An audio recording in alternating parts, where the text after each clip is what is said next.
Presence will be felt in all that is said and done here tonight, that you'll bless our community in which we live and which we work, that you'll be with us in this Thanksgiving and Christmas season, that we will feel your spirit of joy and love and pray for unity and peace here and throughout this nation and the world.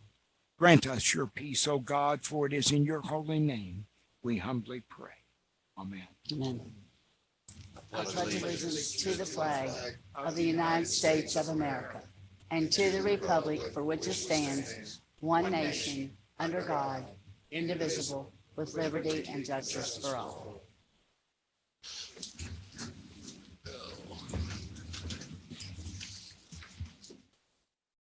Reading of the minutes, November 1st, 2022. Mayor, I'd move that the minutes be approved as distributed. Second. Any discussion, changes, deletions? Hearing none, all in favor, please say aye. Aye. Opposed, like sign. Motion carries unanimous. General Fund Warrant 1573. Mayor, I move for approval of general fund warrant number 1573 as distributed. Second. Any discussion? Hearing none, all in favor, please say aye. Aye. Opposed, like sign. Motion carries unanimous. Road Fund Warrant 960. Mayor, I make a motion to approve road fund warrant 960 is distributed. Second.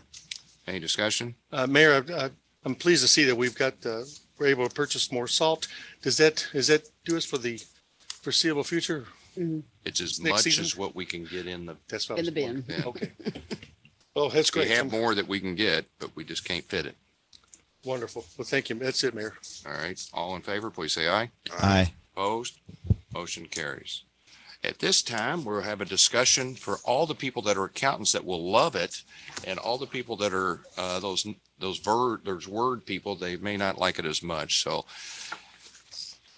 our accountants were very nice to get this thing done very fast, and our employees here were very much giving them everything and anything they needed all along. So it was a very good working relationship. So I'll let you present. It shouldn't take any longer than 4 hours to read this whole thing, number by number. And if you're still awake at the end, we'll go another half hour. There we go. There we go. I'll turn the mic over to you. To you all tonight. I'd like to be invited back. So thank you all for allowing us time here on your agenda tonight. And we want to thank Bill and Holly and the rest of the staff. My name is Leanne Waters. I'm a principal in the insurance department of MCM, and I have my colleague with me, Chance Hudnall. Chance is a supervisor with the insurance department, and he was here responsible for working with our team, supervising our team in the field and working with the staff on a daily basis.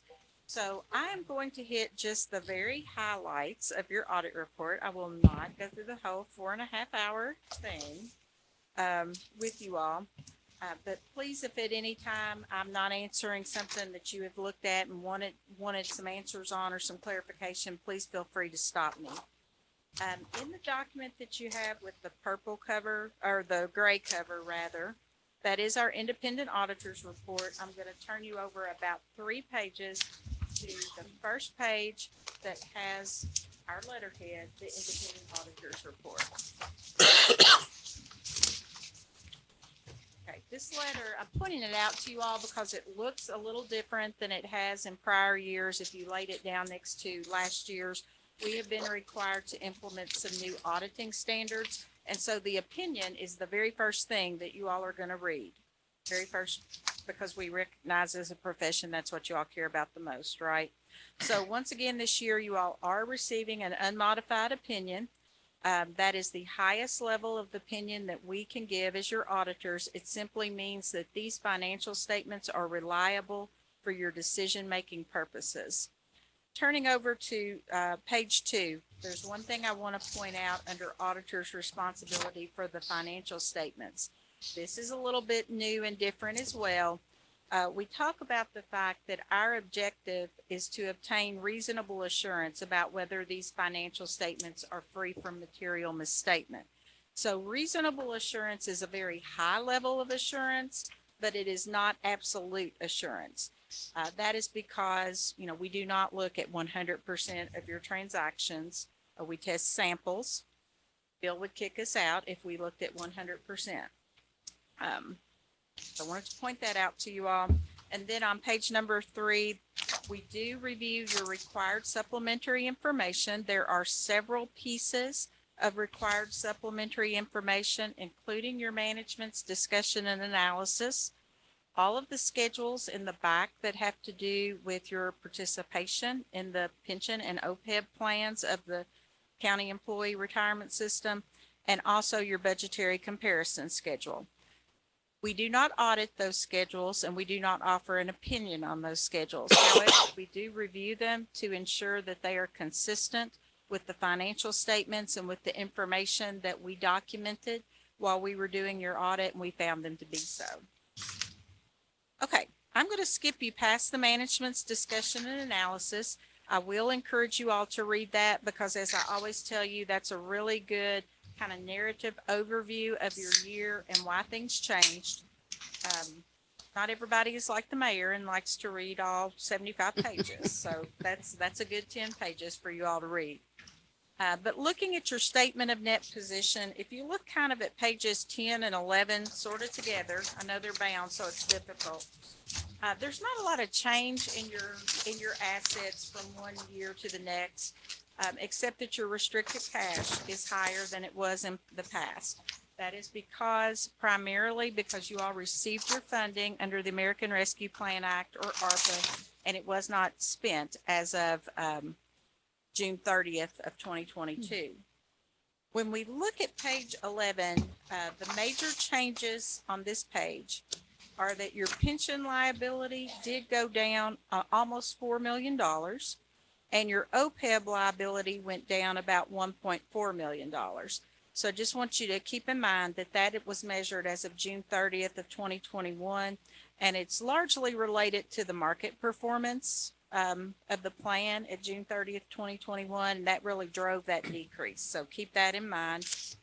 And then the other area that is very different this year is that you do have down about 4 lines up from the bottom, you do have restricted net position of about $7.3 million. That is all of your unspent ARPA proceeds. So you've recognized it as revenue and it's sitting in your cash, but we're pulling that out of your net position to show that there are restrictions on how you are allowed to use that. It's not just available for spending. Do y'all have any questions about that statement of net position before I Yes. move on? Where's Yes, that, where's that 4 million pension figure? You can't see the 4 million. I'm looking at the 27.7 million.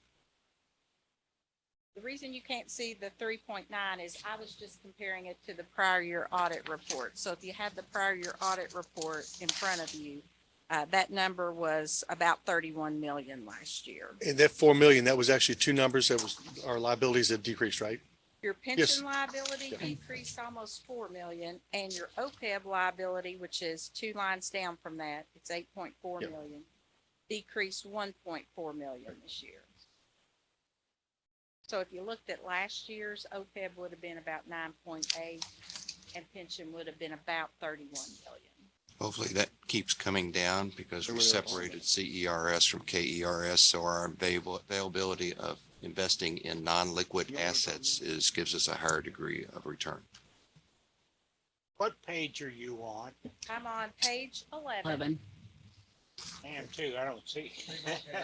They don't have last year's numbers on that page. He was making a comparison between this year's numbers and last year's numbers, telling you what changed in that position. So, Or where is this year's pension liability? right Is it- there at the top, under non-current liabilities, pension liabilities, 27.8 million. OPEB is 8.4 million, and our compensation absences is 2.6 million. Right here, please. Oh, that's a different page. That's a different It's not page. page You're 11. That's not page 11. Not page 11. 10. Oh, 10. Oh, Yeah, Yeah, page you 10. said page 11. Okay, I don't know why mine is page 11, but mine is, so I'm gonna apologize. There they are. It's page 10, I'm sorry. All right. Oh, there we go. Not All right, quite what sure numbers how are we it in? happened All right, because I no printed wonder. this off I see of it now. your all's PDF, so. Sorry about that. But yeah, my bad. I should- Does it say pension liability there, or am I misreading Yeah, that it's right too? here. It's right here. It's under non-current liability. Okay, okay. Okay. So that's what we Now. have as a potential liability for our compensated absence and all of our pensions Okay. that the state has allocated to the city of Jackson. Thank you. Sorry. Thank you, Bill. I apologize for this page number being incorrect. That's okay, because I was confused too. Okay, we're going to turn to the next page, the statement of activities, which I think must be page 11 for you all. Right. Mhm. Okay.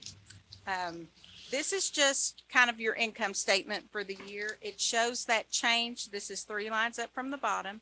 It shows that increase in your net position of $7,027,944. So overall, a very good year for the city. Probably, again, the biggest driver. I'm going to hold this up so you can see where I'm pointing. The thing that changed the most this year was your operating grants and contributions. This year, that number is $8.4 million. And again, the biggest driver, you're going to get tired of me saying this, is the ARPA money that you all received. Do you all have any questions about this? No. Okay. Looking at your balance sheet for governmental funds, there's only one thing I want to point out to you all on this. Bill and Holly do a really good job. These are kind of in line with the statements that you receive from them on a monthly basis. Just want to point out to you all that your general fund balance was $30,167,000. The restricted portion was about $10 million. We talked about that. Your assigned portion, that's $1.3 million. Assigned means that you all, as a commission, that you have kind of reserved some of your fund balance and designated it for some of your projects that you all are kind of setting aside funds for, is the best way to say it. So your unassigned funds, or what is available for spending at the end of June 30th, 2022, was $18.3 million. That was, if you look at the next page, which is page 14, your fund balance increased, this 3 lines up from the bottom, $8.8 million from the prior year. So again, just a real strong year, largely driven by 13 that for us. federal funding. Page 13. Should be page 13 for us. 14. Is this 14 on it? Oh, I hit it over here too. Okay. Yeah. I think it's on both. So we're up 8.8, you say? Yes, sir. At 8.8, it's 3 lines up from the bottom. On page 14. Yes. Paid for. First column at the bottom. Okay. There's 14 right there.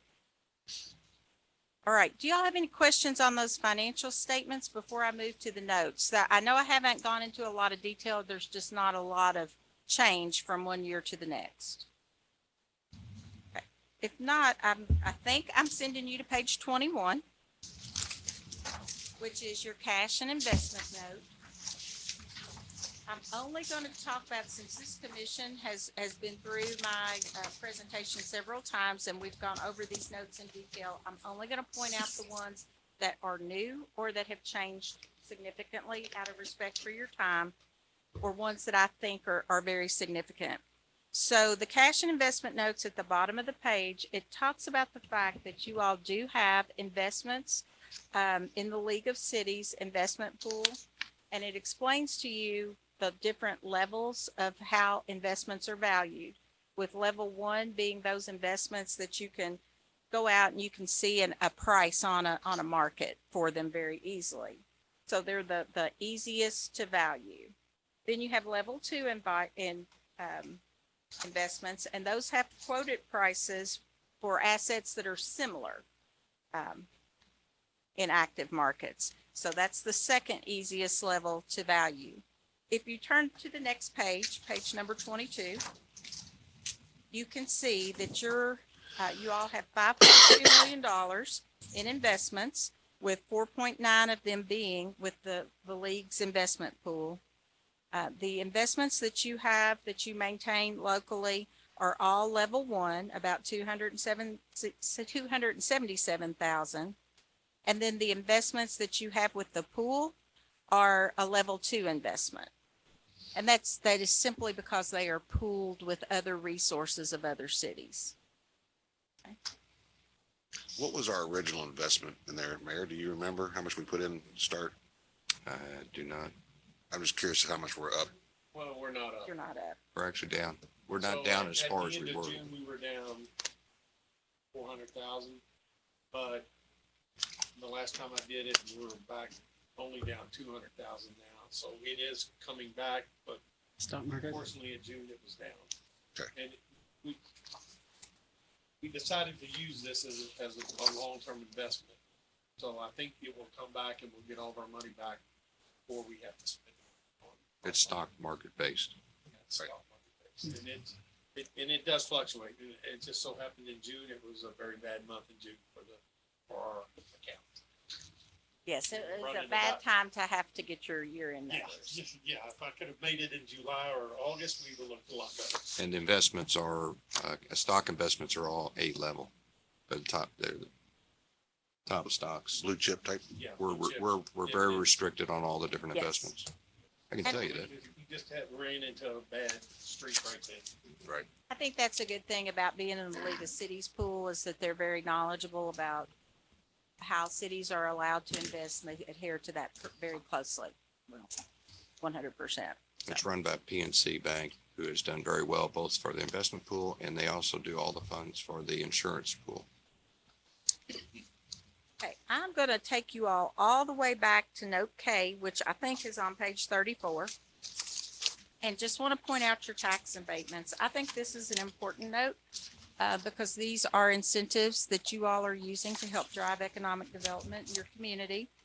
You only had the one program this year that actually where you abated taxes. That was the jobs program, and you all abated about $86,880 worth of taxes related to that this year.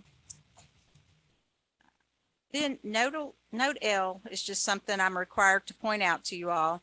There are several new accounting standards that are coming online in the year that we're in now, fiscal year 2023, that will have different impacts on you all. Some may not have any impact at all.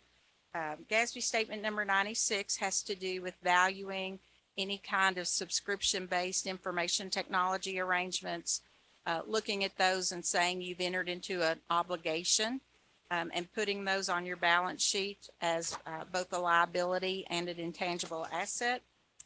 We're not expecting 94 to have any impact on you all, so I'll skip that. And then GASB statement number 101 is coming up in fiscal year 2024. This one will not have any impact on your net position. However, it will have some net impact on your disclosures and your reporting. The other things I wanted to point out to you all about this report, since if you have been with us the last couple of years, you all have had a single audit, which is yet another level of audit requirements for those governments who expend $750,000 or more in federal expenditures. This past fiscal year, you did not spend $750,000. Bill anticipates that with the ARPA money starting to be spent, that, you know, that requirement will come back to you all next year.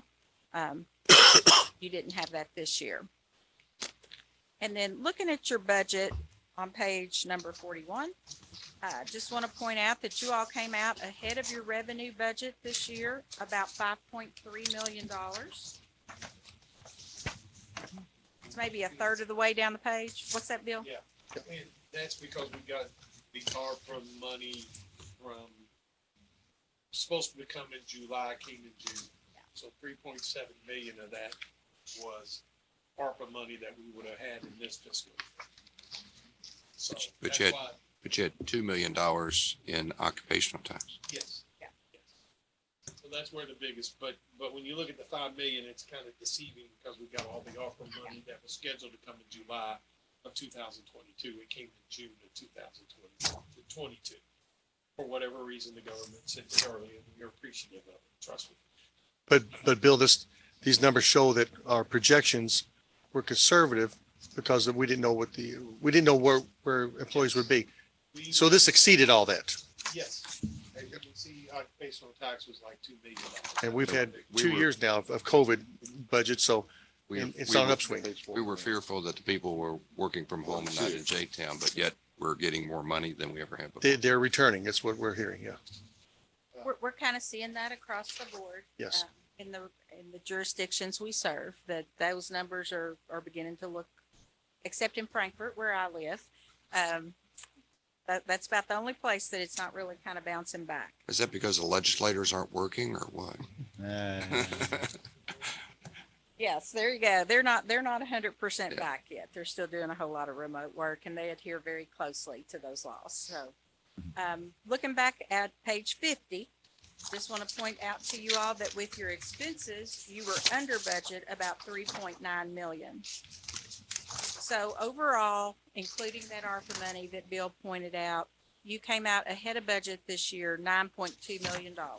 Just keep in mind, that ARPA money you all have does have restrictions on its use. And another big piece of that big amount of money is the grants that said we were going to spend, but we didn't spend. Yeah. Right. So we were getting, so the expense, there was no revenue, there was no expense. So you see it like a $3.3 million favorability here from the grants, which is kind of funny money, that's what I call it, because we didn't receive it as revenue. Right.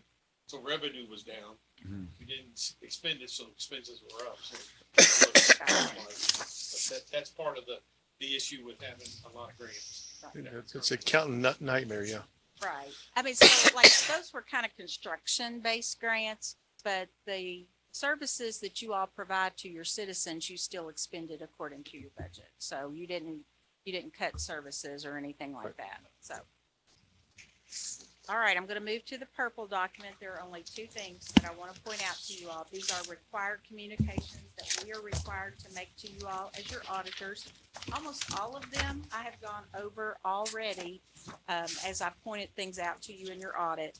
But I want to point you to page 2, where you have contact information for all of us who worked on your audit, Chance and myself, in addition to Debbie Smith, the engagement partner, and John Hill, who served as the concurring partner. So if after tonight something I said didn't make sense or you have a question, please feel free to reach out to any of us and we will be happy to answer that question. And I'm going to point you back to page number 6. There's one thing I want to point out to you all because it is different than what you've seen in the past, and it's kind of causing some alarm at all of our clients.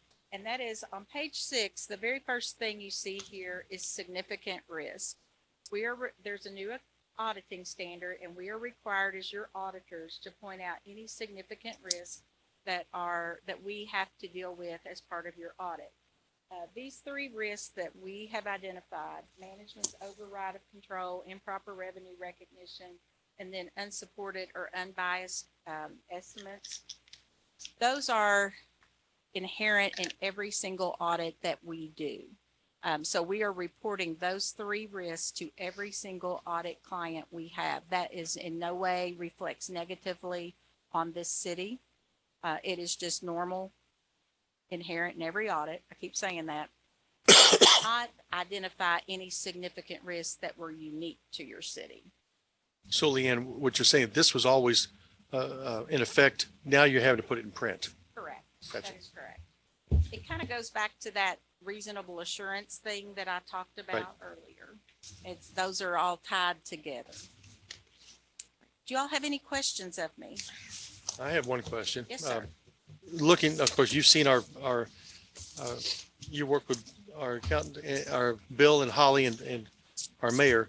Are there any methods or measures that we're doing currently that you have suggestions on changing or improving? Well, and I'll let Chance address this if he has any, but, the very first year we came in, we offered quite a few recommendations. And continue to offer little nits if we see them as we go, but we haven't seen anything that has risen to the level that it needs to be brought to your all's attention. And your all's team is very responsive to anything that we suggest to them. So I think that is to their credit. They always have been. Yeah. That's good. One more thing is that we've completed your all's uniform financial information report so that Bill can get that sent to the Department of Local Government. So that's all squared away, and that is the last thing that has to be done other than you all approving the audit. Thank you. Any other questions? No, sir. Thank you all for getting it done early. Appreciate that. Hearing no questions, I'll entertain a motion to accept the audit as presented. So moved. Second. And all in favor, please say aye. Aye. Opposed, like sign, motion carries. You're more than welcome to stay through the whole meeting. It's as exciting as the audit, Gonna be busy. so you may want to stay. Yeah. And, Oh, yeah. and Appreciate it. I do want to make a comment. They are excellent to work with, and I hope the city continues to use them in the future, which I think we are. Then we're on a contract with them, but they're the best group we've worked with so far. So. Thank you. That says a lot. We work with some good ones. So it We says a have. lot. Thanks, y'all. Have a good evening. First reading, Resolution 721, Series 2022. And we have That one. Steve. Good evening. This is a resolution relating to approval of a revised detailed district development plan for 3620 Charlene Parkway. Back in 2018, the property was rezoned to R5A multifamily for 46 units. The plan has expired, so they have to come back and request it. They also made a few additions, or the changes. They've added some 3-bedroom units, so the building footprints are a little bit different. But otherwise, the plan is almost identical to the site rezoned in 2018. You can see the property was the former pool property. That was the plan that you'd seen in 2018, and this is the new plan. So the building footprints are a little bit, I think, improved, as well as they're a little bit bigger because they've added some of those 3-bedroom units. Steve, I didn't see any garages on there that went off really fast. Did he decide to put garages on that? No, they had not provided garages. I think they looked at them at one point in time. He did, and he called me, and I told him it would sell better. But trying to get them onto this site was with the detention that they're required in the middle there. Was a little tricky with trying to get those garages on the. So how many units is it now? It's 46. There's no change to that. It's just some of the units are 3-bedroom now. 2 stories or 1 story? These are 2 2 stories. stories. Bill, if you could put that other PowerPoint up. Planning Commission recommended approval unanimously. Tim, I think it's going to be some first floor masters, and then upstairs you might have on the 3 bedrooms. You might have 2 upstairs. He told me he would build some ranches, but I didn't see it on there. That was the rendering from the. Right. So see on that, it's original. not a ranch. They did not submit new ones, so. Steve, logistically, there was problems before, over the past couple of years with the pipes, underground pipes from MSD. That's been, it looks like on the drawing that we saw earlier, these have been Yeah, redesigned to they have accommodate to- that. Yeah, they have to upgrade the sewer as it goes through their property in conjunction with MSD's been working on a capital project downstream from that as well. Okay, the other concern was the residents directly behind it, so it would be, I guess, to the west side here. They were concerned with people peering out from their second floor into their homes. Looking into it. And now, I see trees here, so what type of trees are being, or buffers? They have not submitted the landscape plan yet, Okay. so there'll be evergreen trees and a mix probably of evergreen and deciduous trees. And these again are a little bit downhill from those properties Right. because this is a drainage valley, so. But we handle the that now, right? height has not changed any. That will come, the landscaping plan will come through us now, correct? Yes, I will, they will Okay. submit I that think, to me. yeah, I for think the review. concern is just make sure we have trees in there that grow up quick enough Yeah. to offer that buffer. Steve, I don't know if I'm allowed to ask this or not, but is it still Elder Construction on this one? I don't have Don't know. construction information. The attorney's here who could probably answer that if. Okay. Was the attorney here? Yeah, right there. Hello. Hello, you? Nick Bergalasco, Bardmer, Pertalbot and Roberts. The applicant is the same. It's still, okay. Elder Construction. Okay. David Elder. Okay. I was just wondering.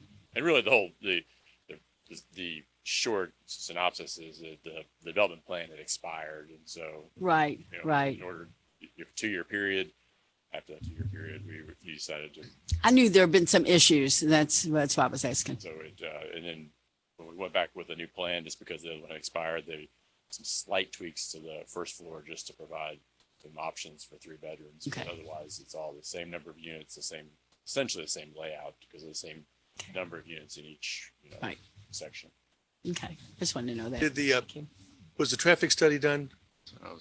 It was not done with this one. It wouldn't. The threshold for a traffic study would be. This would not be really close to the level or the threshold of requiring one. So there was not one done. I'm thinking with 46 units, you're looking maybe 90 cars. That's what I was wondering.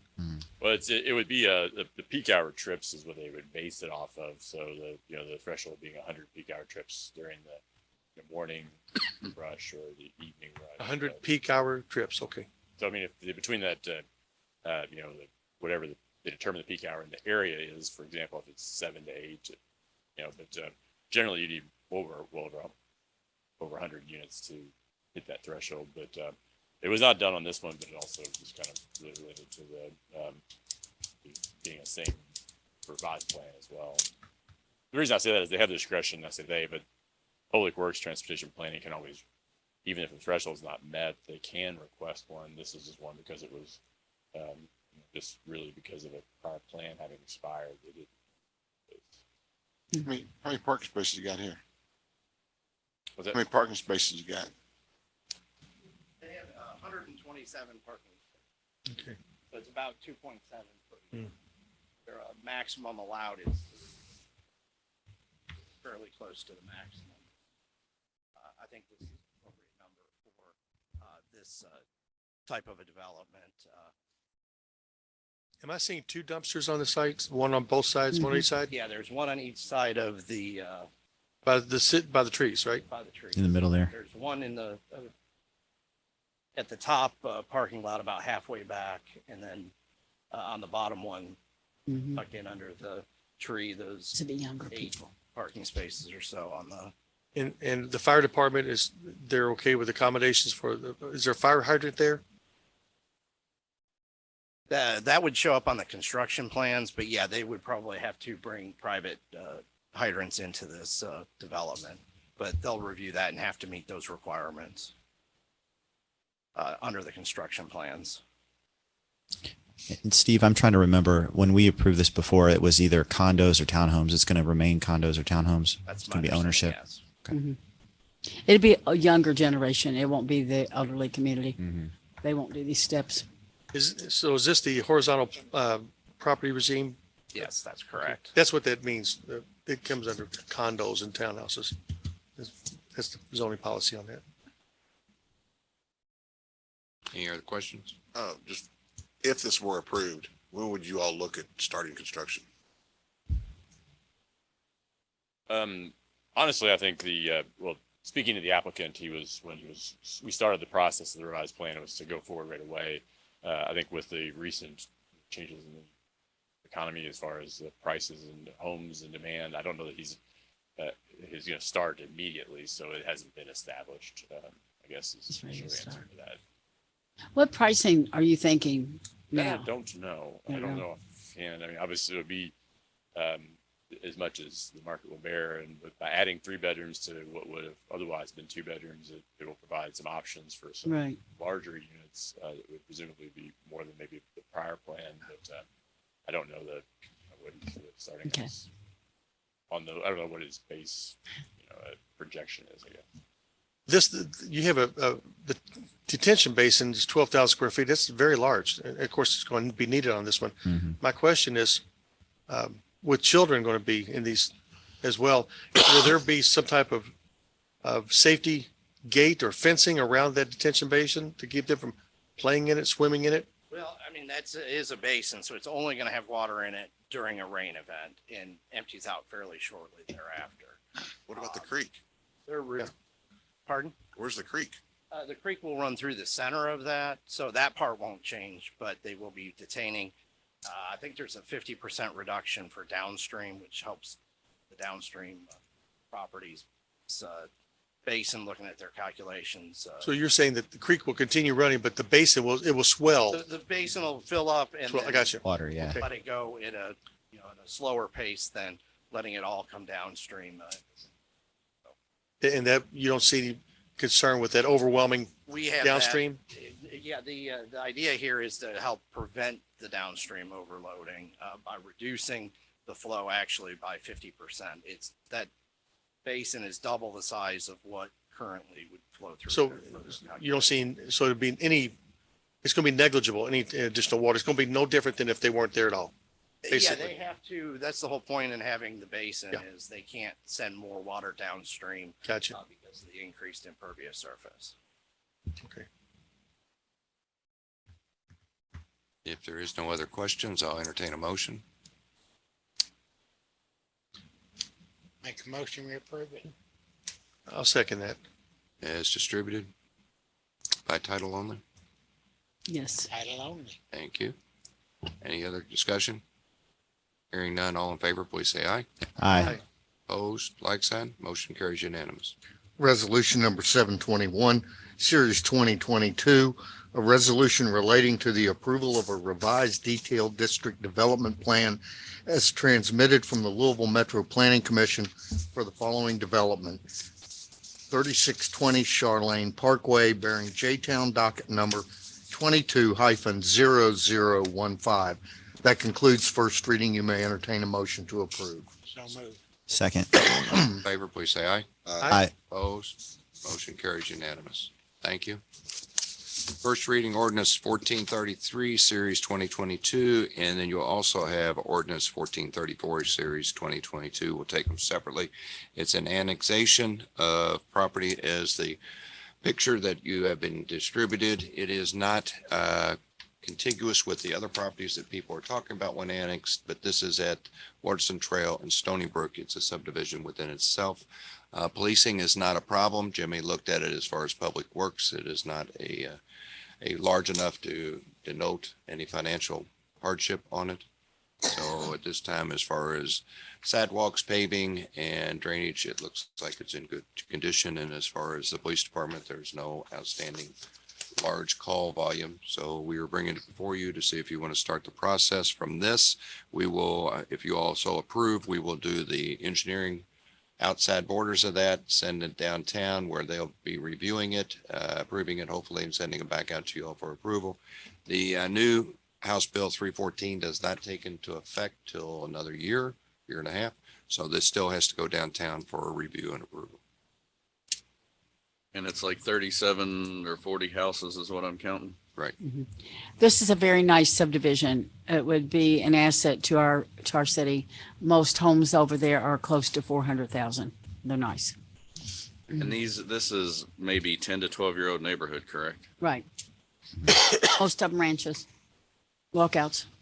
Hey, Mayor, when say this passes tonight and we send it down to Louisville Metro, how long until they send it back to us and then we have to do a second reading? Are we thinking it would be like 6 months or 3 months from now?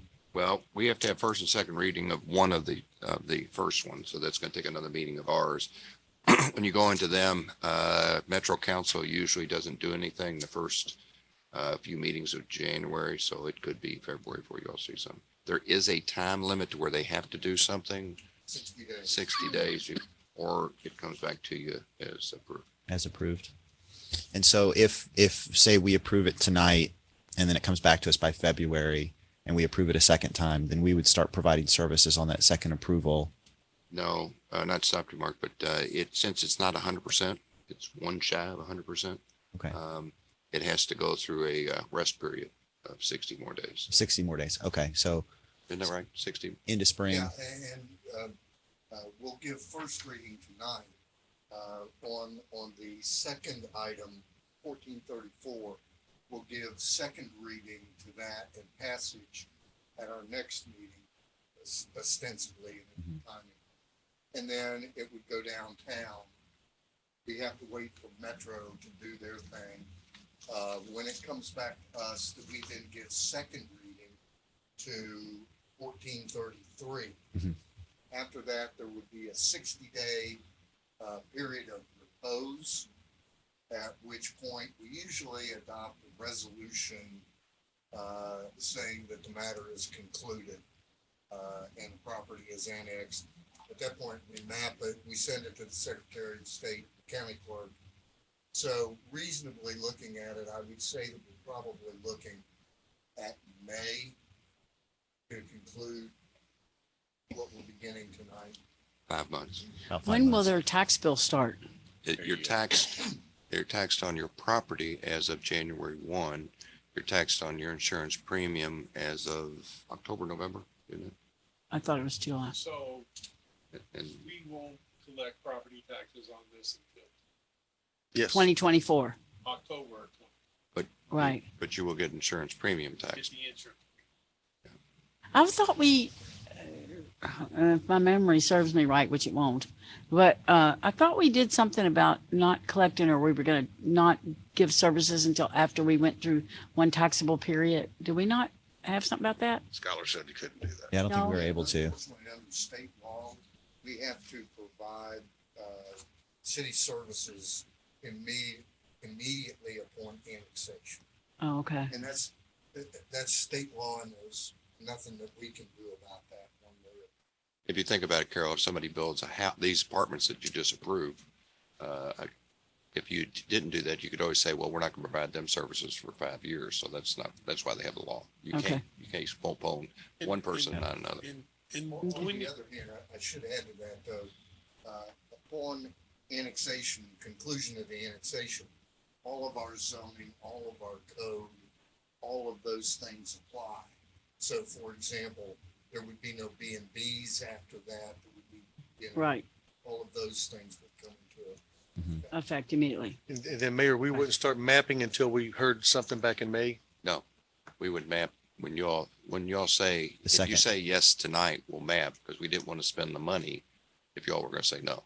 Gotcha. Okay. Because in order to go downtown, they require it to be mapped. Oh, One prior Now, to- thing state too, requires it to be digitally mapped, but downtown wants it mapped for the, You had talked about 1433, and that's Brookhurst. 314, yeah. It's what now, Ronnie? Is that this Brookhurst? Uh-huh. Oh, House Bill 314 is a bill to where if over 66% of the people say they want an annexation, it does not have to go downtown to the county. That is, the law is law, but it doesn't take effect till another year and a half. That will expedite matters for Yes. cities like us. It doesn't affect this one. It affect annexations In the future. year and a half. There essentially won't be a 5-month period, Why 4-month are we period. even going with 34? It's not law yet. We're not. What I'm telling you is it has to go downtown for, I understand that, but you asked us to vote on 1434 also, didn't you? oh, no. Okay, I'm sorry. You're asking about the ordinances rather than the House bill. There's a second one. I'm just telling you, there's two ordinances that you're going to have to vote on tonight for the annexation. The first one is 33. You got your What's the agenda, second one? 34. Right here, 33, I 34. understand that, but you're saying we can't, He's saying the Kentucky state law is different. Okay, what you're saying? no. Okay, let me go through this again. We got a lot of threes. I didn't mean to. The ordinance number is 1433. right? That stays here. Well, no, that one goes downtown. And then there's 1434 that we all passed twice before it goes downtown. There is a House Bill 314 that was passed by Frankfurt last session that says if you have over 66% of the vote, it would not have to go downtown, but that law is not in effect. Effect yet. A lot of threes. Would there be any benefit to us to slow walk this till we get towards the end of the year? Is delays I everything by a won't be year. here. You all can decide on that one. That would just delay everything for another year. It wouldn't benefit us. No, just That's the benefit. It wouldn't benefit us monetarily to wait. wouldn't, Well, would, 'cause Wouldn't- you wouldn't wouldn't have hurt to provide us. service. you it wouldn't wouldn't have hurt any us. expenses. No. But if you waited for a year, then what would happen is you still have to provide services next year, even though you wouldn't get the money until. Well, What he's saying is you wait till October. that's Wait. right. You wait wouldn't till start it in October to June. annex them, and then you only have from October to October. But then you to lose, pay for service. But you then you lose lose the insurance insurance. premium tax. Insurance Right. premium. And you'll So- lose the road fund money. But, Okay. and It's a small area. And No. it's right contiguous with, it's not But- contiguous, but it's right across from Hill Ridge. My suggestion to the council would be, let's try to time it a little better That's what I was going to say.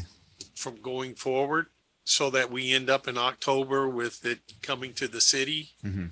And yes, we'll get the insurance premium, but we'll start collecting property taxes the next October. So it's just something to think about, keep in the back of your mind when you start telling people we're going to annex. We may not annex you until closer to the end of the year. End of the year. Yep. That's a good idea. Yeah, Bill and I have talked about that, and we were sort of working out a timeline where we could hit that sweet spot in October and November to put it into effect, so that, you know, we time it a little bit better in the future. But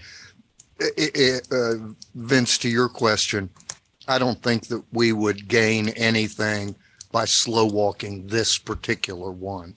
You, In fact, we'd probably lose. y'all could pass a resolution that all annexation in the future would only be considered on X month. Yeah. From treat it- October to Well, December or and- something. And the good thing about this 33 Since houses is or just- it's on a snow route that they can cover really quick. Now, when you get a big subdivision, let's just say Springview. That's a bigger Different. piece of Right.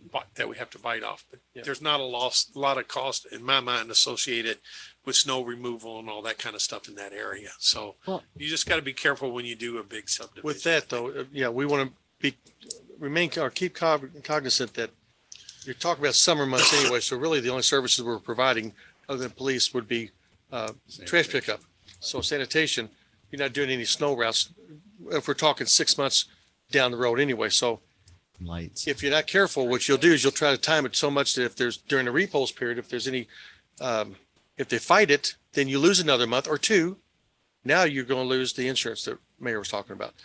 I would be careful not to If they, cut that too if close. they And- fight it and they're successful, it's got to be for a vote. Yeah. It's got to go for election vote. Mm-hmm. I was just trying to walk us to, it might be good to look at this after this one to try to put together a process to find a sweet spot around September, October-ish. I mean, you want to get the insurance money, you want to get the property tax the following year. So Yeah, and so we're looking at, you try to pass it, let's say in October, right? So then we back plan, when would you want them to be starting their meetings and their process and Yeah. gathering? You may look at May as your Mhm. point that you can. yeah, and what I was thinking is like what we do with our community outreach. Right. You know, we have 2 times a year that you submit it by, and then we'll review it. We do a similar thing with annexation. And so you'll be able to track this one, as a matter of fact, or these two, be able to track them, and you'll know exactly what happens. If it doesn't come back in May, if it comes back in July, you'll know that the timeline's a lot longer than what we thought. Well, I'll make a motion if that's what y'all want. I'll make a motion that ordinance number 1433, series 2022 be approved, not approved, Be given first be reading. given first reading by title only. Second. Any further discussion? Hearing none, all in favor, please say aye. Aye. Aye. Opposed, like sign. Motion carries unanimous. This is first reading of ordinance number 1433, series 2022, an ordinance relating to a proposal to annex to the city of Jeffersontown a certain tract of land in the county of Jefferson adjoining the present city of Jeffersontown and being adjacent to and contiguous with the present boundary of said city, and more particularly hereinafter described. That concludes first reading. Then we'll move on to first reading of ordinance 1434, series 2022. It's the second part of the annexation. Do I hear a motion? So moved. What's the second, now, is the same It's one? the same So one. there's, the first ordinance is passed by you all and set Second one. aside. The second ordinance is to ask Metro Louisville to look do at it, too. the annexation. Okay. We have to have 2 readings on that to send it back down. So those council members that will be newly sitting up here, that this will all come back to you for the second reading of 33. And then when this comes, so in May, hypothetically, there'll be a vote, a second vote to, No. Finalize it. Okay. let me there go this will again. not be a final vote? I would say probably more like February, February. maybe It's gonna early be March. three The latest it can come back to you is middle of February. That's 60 days. That's true. That's when May we'll come come back. sooner. Well- So soonest, it probably won't because they have. to Take get some their time off, committee yeah. set and everything. And that assumes that we would submit this the day after it's given second reading and passage. It would go downtown and be logged in and all the rest of it, which we try to hit pretty close to that, but there can always be some It would delays. be December 7th. To the concerns that we heard just a few minutes ago, the second reading, so, Counselor, could the second reading then be delayed? If it came back quicker than we thought, could you not in fact delay the second reading until We have 60 or whatever days. September if you wanted? 60 days, I thought. Yeah, you Or do we could, have to but act within a certain short time? You could, but in this case, I don't think it's It's not to our benefit. It's not to really. our benefit or to the people's benefit. It's when you pull in a big subdivision of 500 or 600 homes that it may be something we look at to kind of timing. But that's up to you guys. I mean, that's just my personal suggestion. Time it so that we don't have to pay for trash for 20 Yeah, months. that's what I'm saying. We only pay for it for 12 months. Mhm. And so we may get enough insurance premium to cover all that. But 20 months may be harder to get. covered. So- Given the Interest. value of these homes, I would say the insurance premium tax on it would be significant, in significant in comparison to our costs, particularly over the summer months. Not Right. just the homes, you get their cars and their boats. Correct. Correct. So I will make a motion for ordinance number 1434, series 2022, be read by title only. Second. Any further discussion? All in favor, please say aye. Aye. Opposed? Motion carries.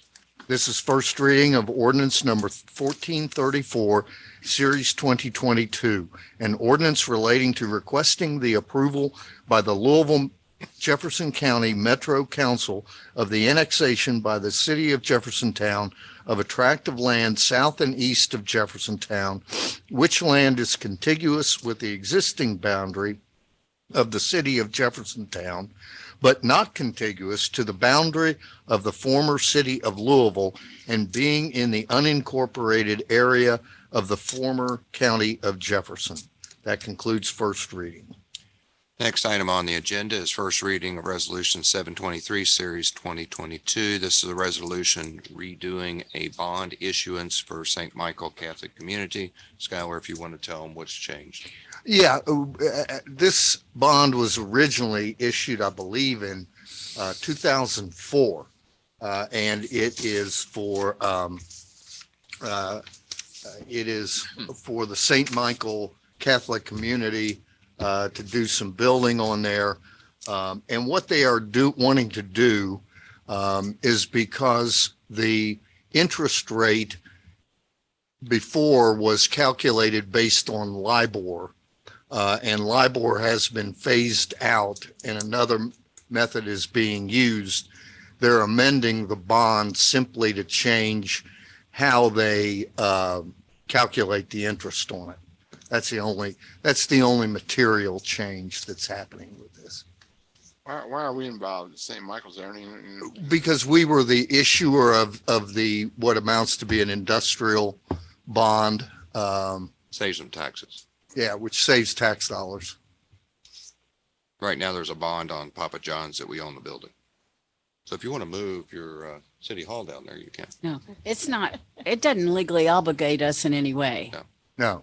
We're just doing it as a favor For to tax St. Michael's for tax consequences. And to the bank in order to properly calculate the interest, because the LIBOR, the London Interbank operating regimen is going out of existence. So these kind of bonds are being changed all over the place. J-Town, for its size, has very, very few of these. All right, I make a motion. We approve resolution 723, series 2022 as distributed. Second. Any further discussion? All in favor, please say aye. Aye. Opposed? Motion carries.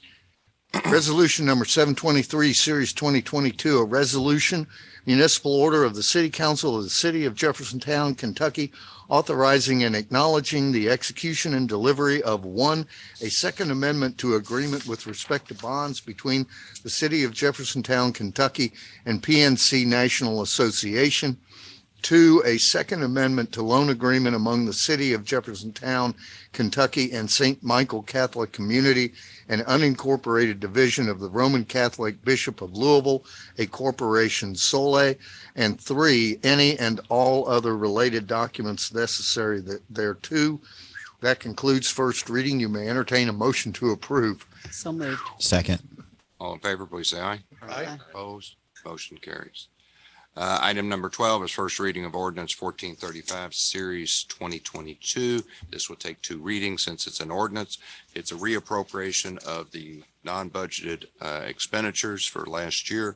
It has a total numbers as you see on the screen. The numbers are made up for the police department, 3 new vehicles for them, the special projects, the end-of-life replacement for IT security switches, replacement of from shingles to a metal roof for the rest of the venues and the bathroom at the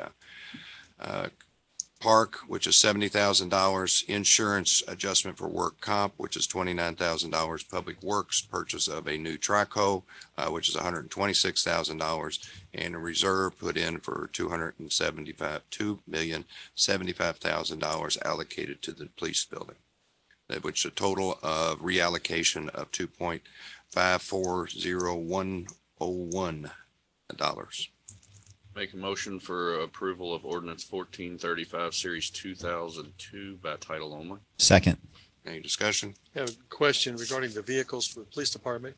Yes. It says the one vehicle was budgeted for last year, but received in 2022. When you say last year, you're meaning the immediate last year, 2020, or are you meaning the entire last budget?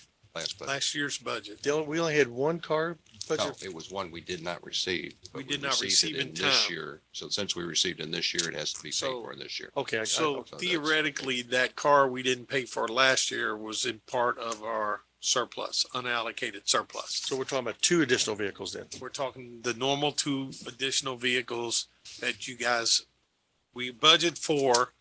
We only got 3 last year. Mhm. Right. And we're gonna get 7 this year. So one of them was part of the surplus, and then the 2 was the extra cars we normally buy for the police department. 7. They're gonna get 7. 7 this, well, because we budgeted 4, Yeah. we're putting Plus 3 in surplus. How many vehicles do we have? Well, you don't have to answer that right now.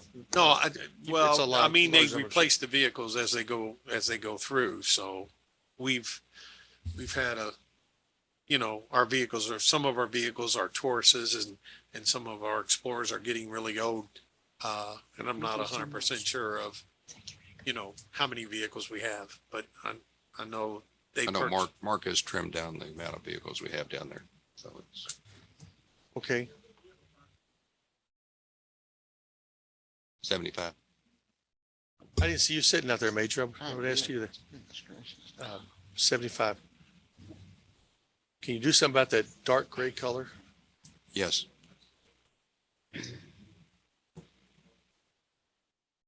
We're switching to It- Chevrolet. Yeah, the lettering blends in too much, bleeds into it, if you will. So it's not, I think it's not as visible as it should be. So thank you. We have a motion. We have a first and a second. All in favor, please say aye. Aye. Opposed? Motion carries. First reading of ordinance number 1435, series 2022, an ordinance relating to the appropriation of 2021, 2022 unappropriated funds for non-budget expenditures. That concludes first reading. Mayor, can I ask the Entertain a question? motion for approval. Oh, that's an ordinance. I'm That's sorry. an ordinance. Yeah. Who seconded that last, Mark? Okay. I just wanted to make sure. I'm sorry, I missed it. Next item on the agenda is the police department contract.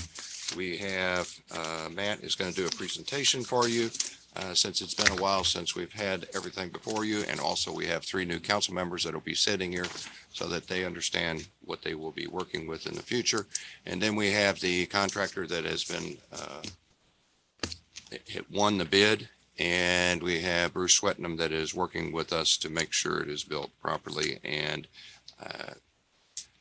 on time and in the best price we can get. I got a question. Does anybody feel a need for a 5-minute break since this is probably gonna be a while? So moved.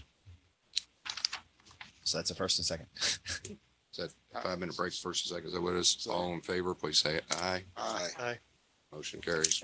Matt, you can take a break for just a second. 5 minutes. Stand up.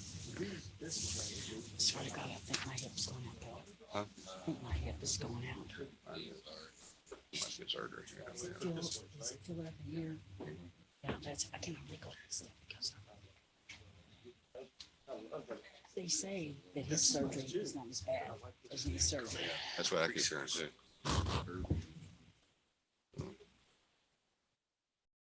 Well, when this one's over. If y'all told me you're gonna take a break Huh? 2 minutes ago, I wouldn't have went. I know. You were about to ask something. It's gonna be a long I don't know. I mean, That's- we're gonna I decide. asked They'll say who yes. and we're seconded. going Oh, up. that. Well, it depends on how Yeah. many committee reports you have. No, no, that, I was gonna ask him who Maybe seconded once it's because I all missed presented, it. everybody says yes. and move I'm on. trying to get all of them today to make it. But I think Tim Hall's going to be on one or two. It's not- We haven't changed, well, we've changed things, some things, but yeah. Huh? I'm good. I can't hear you. I need hearing aids too. You're gonna have to help me walk and help me hear. Yep, both financing and Oh, you found design. one on what? You I knew you couldn't guys find one. would take care of that. You know what? That's one of the things I'm gonna do. I'm gonna get a refrigerator behind here, because we need some bottles of water up here. No. All air.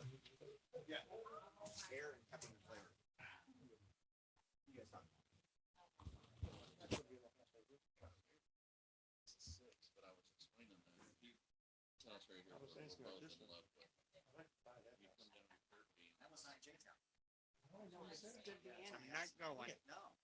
It's not part of the annexation. All right, thank you. Well, all these got red. Yeah, the red lines are property lines. No, they told me This it's not anytime soon. yellow line. It's not anytime soon. Yeah, marked by G, yellow. Then it goes this way. This is natural.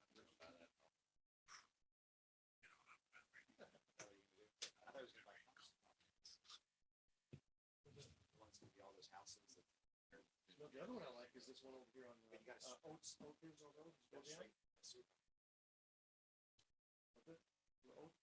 The road goes down. That little, you get two houses at the end. Right at the end, across the street from where your old people site is. On that side, you get these two large lots. One, there's a 4-story. What's the greenhouse behind it? It's got the wraparound porch. I think the porch is too short. I'm gonna buy it. We're gonna raise the roof. Are you talking about Old Taylor Road, Black Eagle? Yeah. Not the house in the corner, but the house right before that. I love that property. Thanks, really pretty quiet.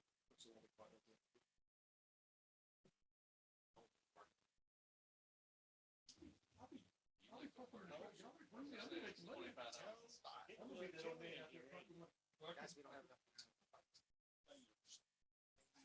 That's all it is, layer it up, layer up. That's what I said. I said. For gas, we have gas. Well, that's. I was gonna do this 5 minutes before and I saw you. These people will give it. You tell me, we're gonna do it in 5 minutes. No, I was gonna do it. I should have done it when You know. I had this whole damn thing. Start. 3 years ago, so I told the mayor, gotta give us a break. No, they go to an hour and a half, 2 hours. Gotta give us a break. At school, where you think they give you a break every 10 minutes? Well, the good thing is we can just ask for it. So you started giving us a break. Oh, sorry. Now, this year, we don't get a break anymore. Oh, I see. What the hell's the difference?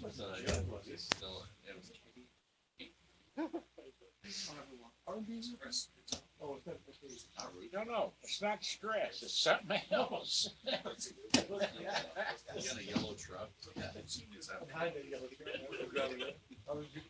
I ain't go. Why don't you go? I don't Go ahead. care. Go in the restroom. You got time? Wait.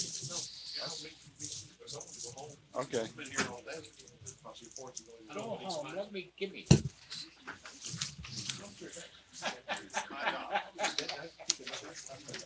Ah, that's good. All of a sudden, it's a responsibility now.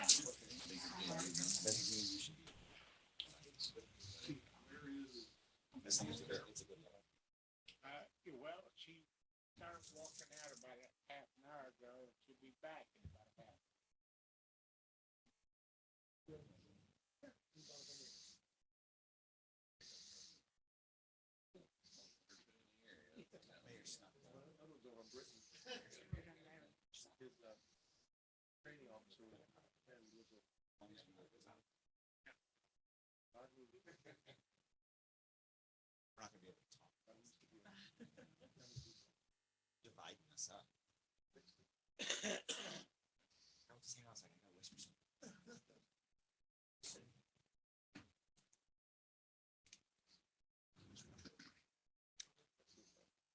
Is it 5 minutes?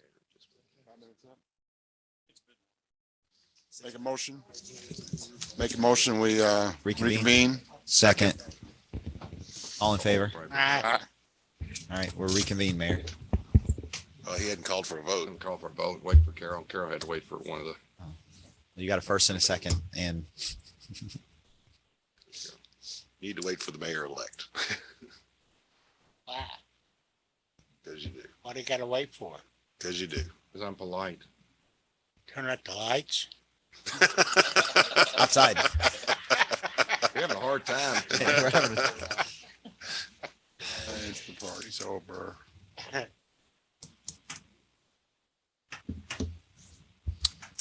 All in favor, please say aye. Aye. Opposed, we're reconvened. All right. Thank you, Mayor, members of the council. Tonight, we're going to talk about the authorization for the construction of the police department. It's been a long process. I'm going to kind of just recap a little bit about how the process flowed through. Most of you are aware of it because you participated in almost every step of the process. But if you recall, several years ago, we embarked on the idea of looking to build a new police department. It's been identified to us that the need is there in order to address a lot of the inefficiencies with the operation of the police department, as well as some structural deficiencies in the building. So we looked at several different locations around the community to look for possibly the construction of a new facility. Ultimately, it came down that we wanted to settle on the site next door to the existing police department. So that kind of became the site that was selected in order to look at this project.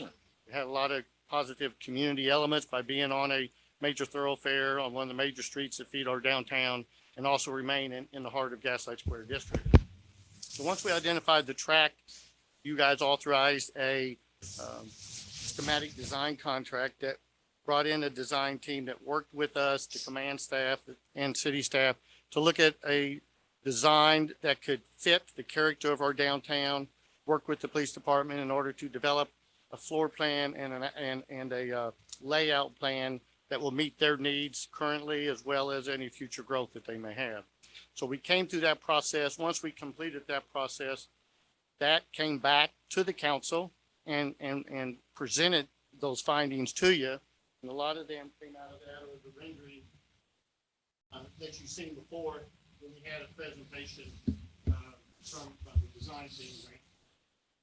This is basically Hillersville Road front of the project with the public plaza, public meeting, and then the operations of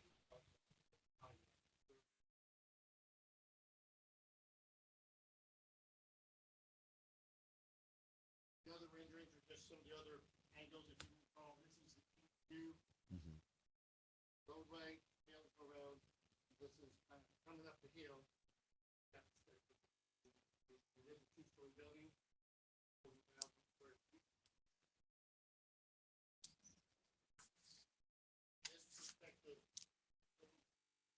south Hill Street towards the building. So it's kind of behind City Hall. It looks like a one-story building, even though it is a two-story building. We get up to the building. This was the back of the building.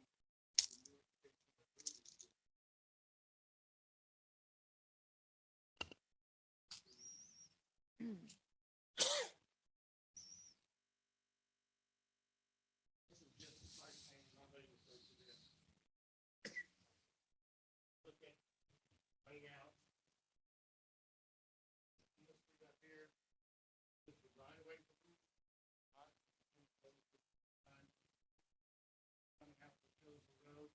We think you can make it back. 5 days.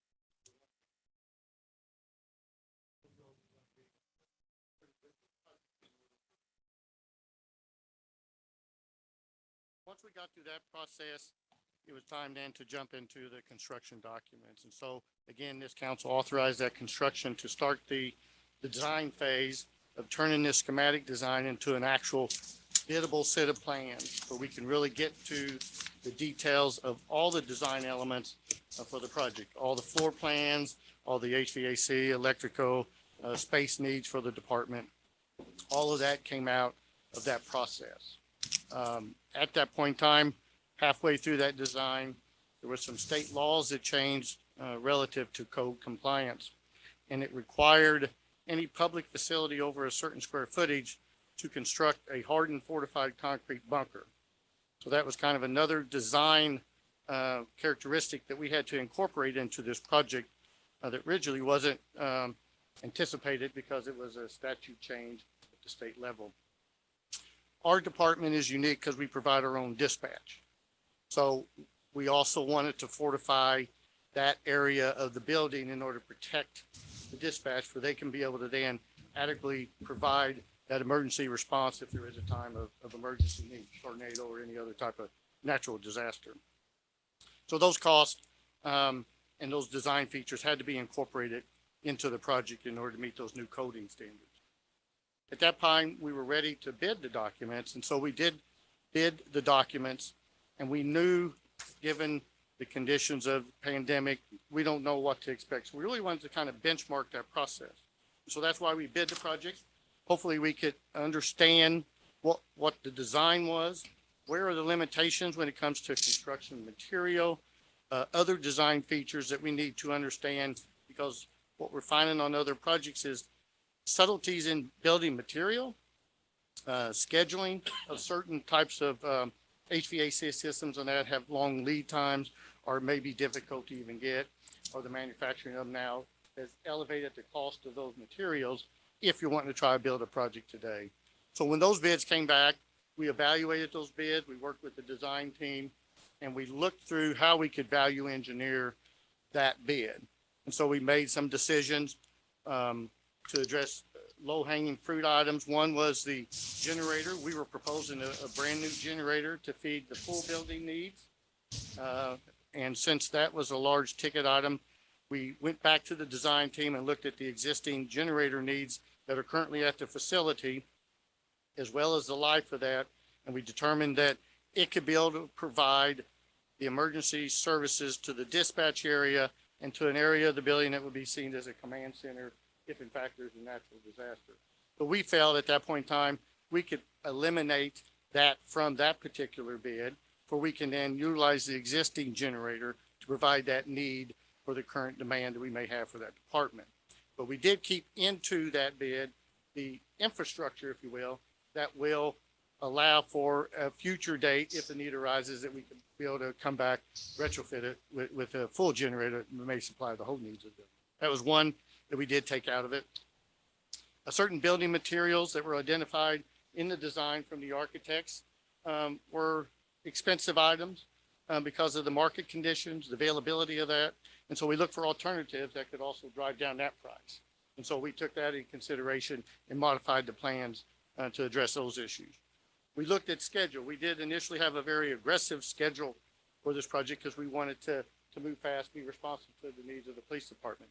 But in today's climate, these contractors can probably vouch for you, scheduling sometimes could really elevate a cost of a project. So we went back and looked at that. We talked to different contractors and other industry experts, if you will, and we learned that if we are allowed a little bit more flexibility in the schedule, lengthen it a little bit, it could have a great impact on the project. And so we decided, given the current situations, the police department is operating out of an existing building. We're not going to impact their current operations with the construction of this building. We felt like we had the ability to give more flexibility in scheduling for a project and hopefully gain the positive effects of that in rebidding the project. We also looked at the modifications of the framing of the windows, the types of those materials. They also came in higher because of the availability and the type of design that they were. And we also looked at emergency HVA systems to fuel the bunker, and we eliminated those. We thought at that point it was a nice benefit to have, but when you look at an operation of emergency bunker, you're only going to be in for a certain particular period of time. And so it may not necessarily be warranted at this time to bring that extra incentive into that. But we did kind of pull that out as well. Once we did those elements, we decided and isolated those costs. We decided to rebid the project in order to get this project to where it could be the best project for this moment in time. And so that's why we went through that long process of evaluating the bids, developing a benchmark from the first bid, and then that's where we went and rebid for the second time. And so at this point in time, that's where we're at tonight. The contract before you is for $13,834,000. That includes the building and the surrounding roadways and off-site drainage. And I want to touch on that just a little bit. Look at the site. One of the important needs that was worked out when we worked with the police department is that they need good circulation around the building in order to provide the best response times, get out to different parts of the city. So it's important that their operation has always been just to Taylor Road. But if they need to get to the Washington Trail corridor or the Billtown Road corridor, it lengthens their response time. And the police departments, just like fire departments, are governed really by that response time. And so we knew as a city that we had to open up these roadways, but we also knew in trying to revitalize downtown, future economic development opportunities, these roads got to be open anyway. We got to move towards opening these other streets in order to make other properties more available to economic development opportunities. But we asked in that bid to have the contractors isolate the cost for what the improvement of those two roadways are. And the other element too was off-site drainage. There is an existing detention basin on the police department site, well, really on the site where this will be built. It's right in here. If you go look at the site, you'll see a little depression there. It acts as a detention basin. But that function of that is draining a big part of Washington Trail coming all the way down through here, and it gets into a public system and it drains through there. So that was something that was designed and built several years ago to handle different drainage issues outside of even the project boundary. So we had to take that into consideration and protect that area in order to mitigate and preserve that drainage structure that's happening and benefiting the rest of the downtown area surrounding it. So that's why we wanted to isolate those features in the bid where we can really try to drive and get to what the true cost in the current market conditions yields for this building. And so we had the contractors isolate that part of their bid, and that came out to about $1.4 million to construct those two roads and really mitigate that drainage issue to get it into a normal public drainage type of system that will fall under our MS4 program and Public Works responsibility. So when you when you take that in consideration with the 13 million, that brings that down roughly to 12,432,000. And the other thing that we're doing also to try to control the cost puts a lot of burden on the city, but the benefit is substantial. And that is that we'll utilize what they call a direct purchase order process for this project. We're doing it for the amphitheater and it's working well. And what that basically is that we will, as a city, will be set up as the person that will control all the purchase of all the material for the project. And that's windows, doors, materials, concrete, brick, everything. We control that cost, and then we're able to capture the tax exempt benefit that provides. So we get to save basically the sales tax. Yes, Mayor. 500,000 when you get to that. Oh, yeah. Matt, may I offer this? You'll save more than that. You'll save the markup that the contractor would put on it, No, we allow them to have the markup. even though we're buying the material? Yes. That's only beneficial because they're buying it, they're purchasing, doing anything else. It'd be like me trying to do you that way. That's not fair. So that we allowed them to, they allowed us to save the sales tax, but we allowed them to have the markup on the It's a material as win-win. they would in any bid. I thought we did that differently. I thought that, that at the toy house, did we not purchase that slate? That's different than building the whole building. I know, but I'm just comparing apples to, I didn't know that you negotiated that. way. And so that brings roughly another $300,000 to $500,000 benefit to the project that we can deduct. That puts the burden on the city to manage that process. I've worked with Skylar on the amphitheater project, and we developed a good process to that. So it is a good win for the city that we can create a process that will capture that. So that kind of further brings down the actual building costs to where we can isolate that cost to roughly $12 million for the project. And so that's kind of where we're at tonight for that. Part of the project also provides inspection services from Branstetter Carroll that will come into the project and manage some of the high-level certification testing requirements for concrete and other stuff to make sure that the contractor is performing within the specs and the plans to protect our interest. And we've also retained the services of Bruce Wettenham to be able to be that direct representative of the owner, which in this case is the city, that will oversee all the other shop drawings and submittals and red line drawings for the project when you get to an active, regular construction type project. So as Matt mentioned, the other item that was added, it wasn't in the beginning when we were talking the original price, was the bunker. If we didn't have to do the bunker, there'd probably been another $1 million off. So the price, if you take off the road, which is not part of the building, you take off the sales tax and you take off the bunker, it would have been down to about $10.9 million, which is close to what we originally said. What about demolition of the existing building? Is that in part of this too? That's not part of this, and we're looking at possibly using the shell as a coverage for the cars in the future, and maybe just putting a cover on it. We want you. It's too small to use for a building as a police department, because our police department's grown from when that was 35 police officers to about 57. And if you tried to redo that one, you'd have to put a bunker in there. And there's no way to put a reasonable bunker in that building without actually costing more than what it would be worth to do it. So we'll look at maybe just using it as a carport, for lack of a better, and a safety port for the police cars. So when the police get out, or we may destroy it, take it down completely.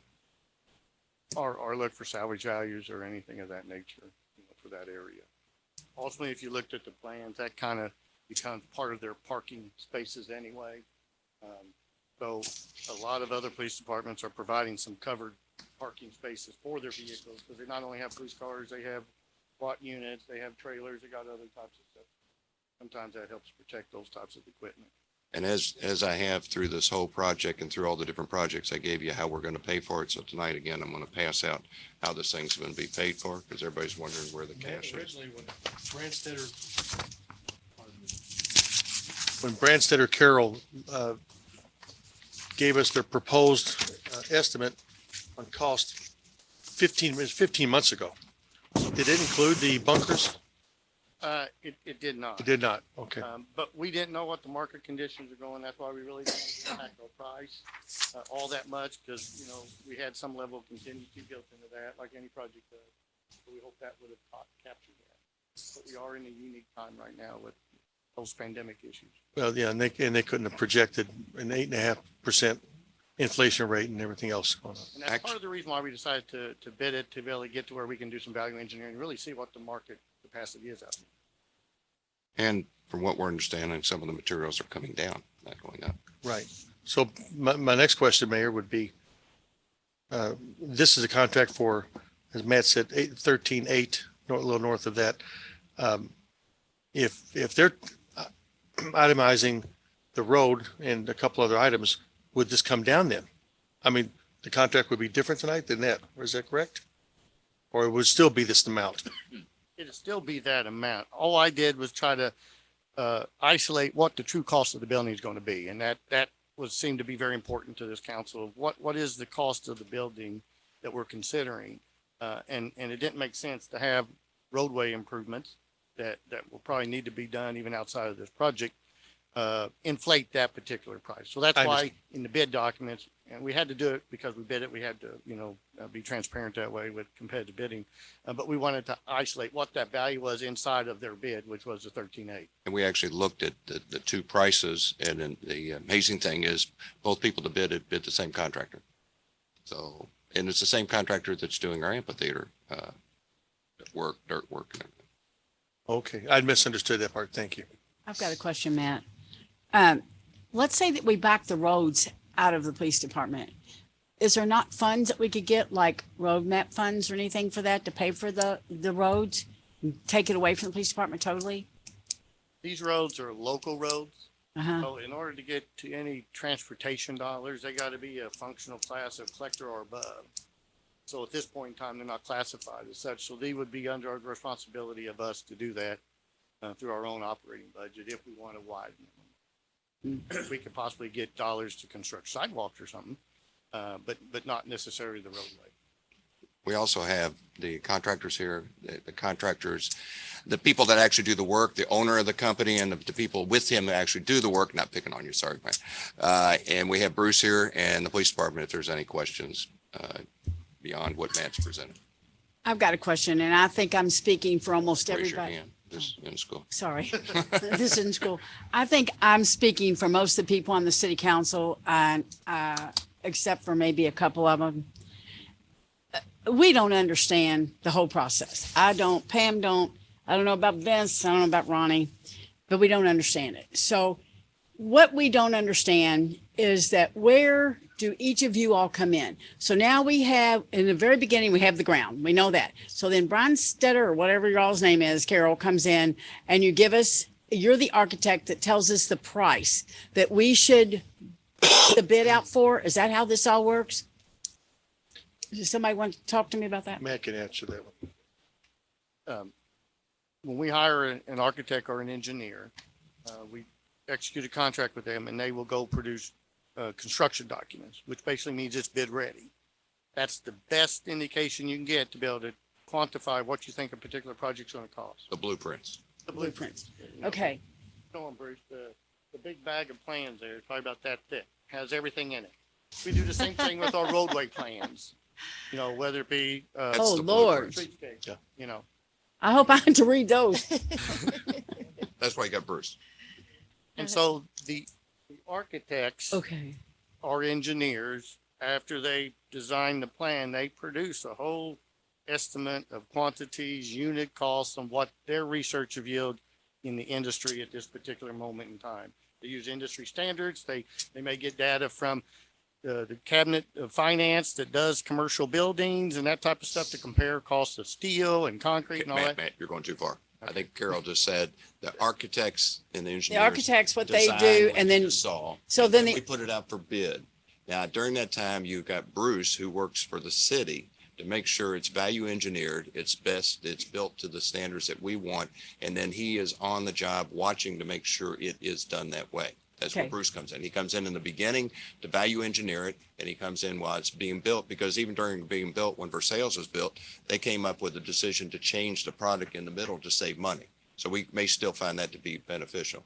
Then you put it out for bid and a contractor wins the bid. Now, we had a bid for the road and drainage and the building separate, just to see where it was, to see if we had to separate it to two different contractors. Same contractor won the whole bid because that was part of the bid. That contractor will start construction as soon as you all approve it, and they will start on the roads because they have to have the roads and the drainage in order to build the building.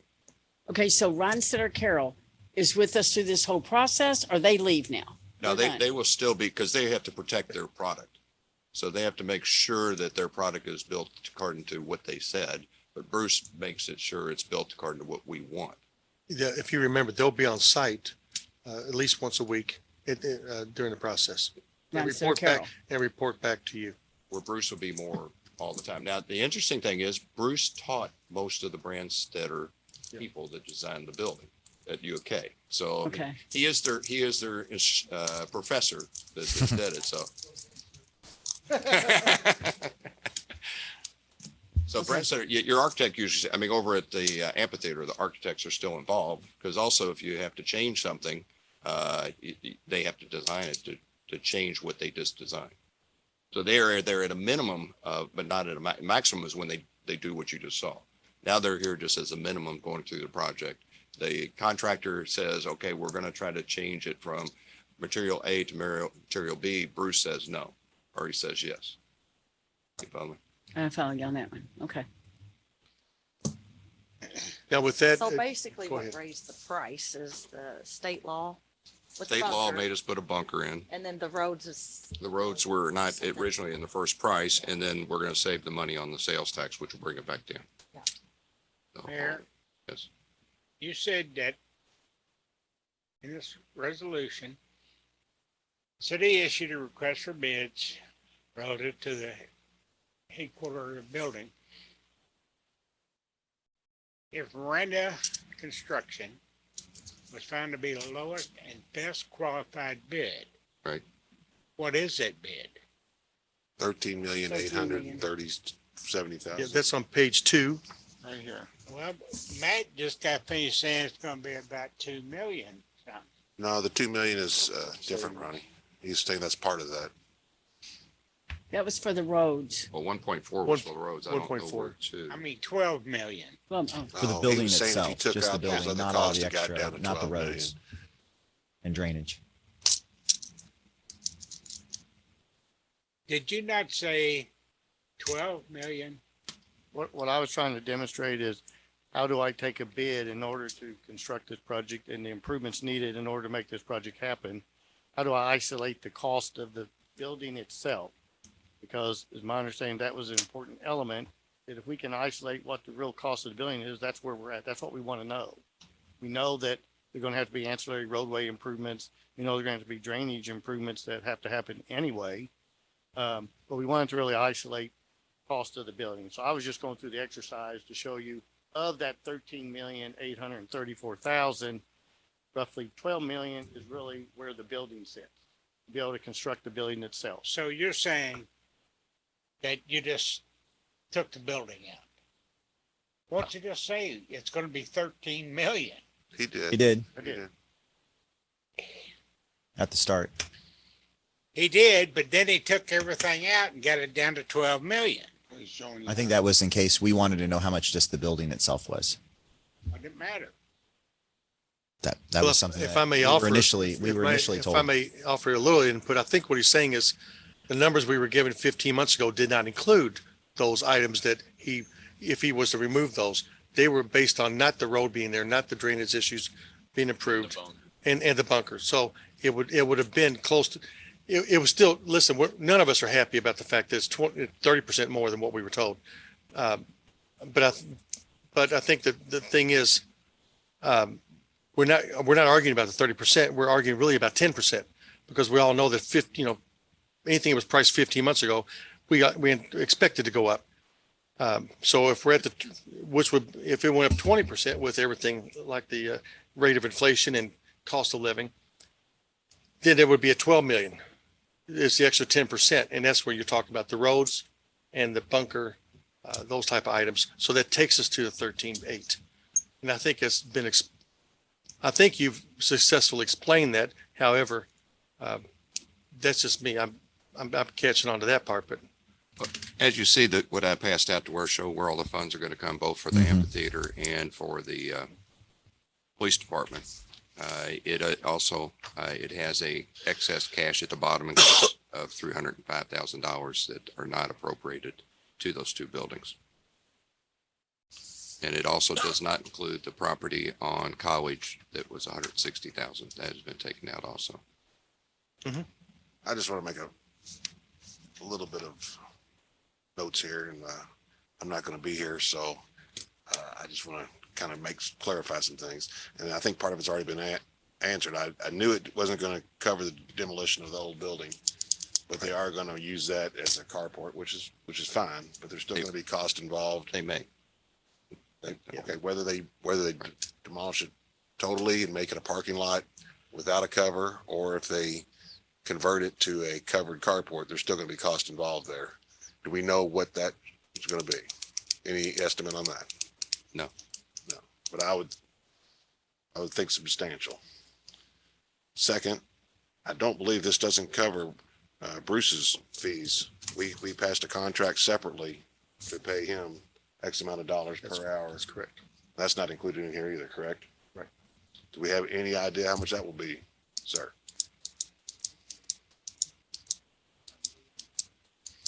Well, maybe. You're the one well, charging. Yeah. I thought we did to not to exceed. No, we didn't. Didn't? No. What? Okay.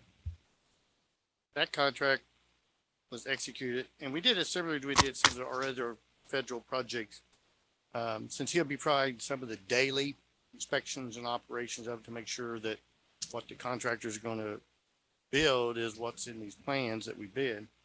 So his fee is basically a lump sum per month because he's going to be there every day of the life of this project. And it was negotiated at $4,500 a month, and that covers every operation that he needs for the life of the project. So if you take 4,500 divided or times the 18 months, which is the construction window that we're looking at, and not 10 to 12 months, it comes up to roughly Less than 100,000. $81,000. Right. I missed that part. What I saw was, I think it was $200 an hour for his particular time, and then lesser charges for different people underneath him. Right. But Brandstetter did that. No, that was for him. He did it as well. Yeah, he did it as well. And Okay. Yeah. That's right. You did. Yeah. You did. Yeah.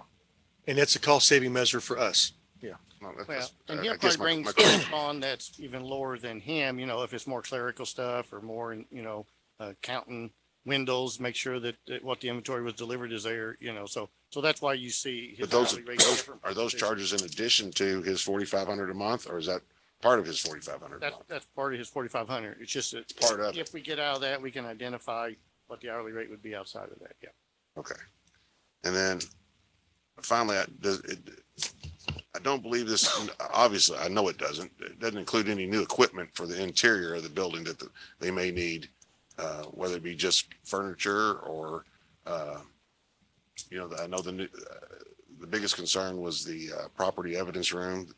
Does it include the new equipment for that? The storage facilities part of it? I'd have to probably defer to the chief on that. I know that they're going to utilize existing equipment that they can, whether it be desks and that type of stuff.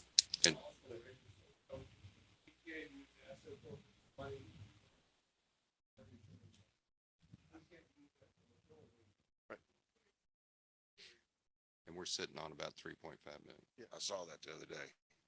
About $1.5 million is freed up. The other 2 million is still in court litigation. Yeah. Okay. So just to recap, so we're looking at about less than 100,000 for Bruce. We don't know how much it'll cost to build the parking lot or the demolished, or either demolish the building and build a parking lot or use it as a covered. Who's doing that? We don't know yet. They haven't, that's not part of it. But, I knowing thought the maybe cost of Public- everything else, I Public Works. would say Is $1 Public million. Works Seems like a good round number. And the new equipment we're covered. Okay. And I promised myself I am not going to trouble myself over this. So I just wanted to ask the questions. Thank you. Any other questions? No, sir. Anybody else have any other questions? Hearing none, I'll entertain a motion. Mayor, I just want to say thank you for this updated funding piece. Appreciate it. When do we want to talk about I have a couple questions on the contract. Can we wait till, you want to wait till after, you've already got a We have not got a motion. You have not got a motion.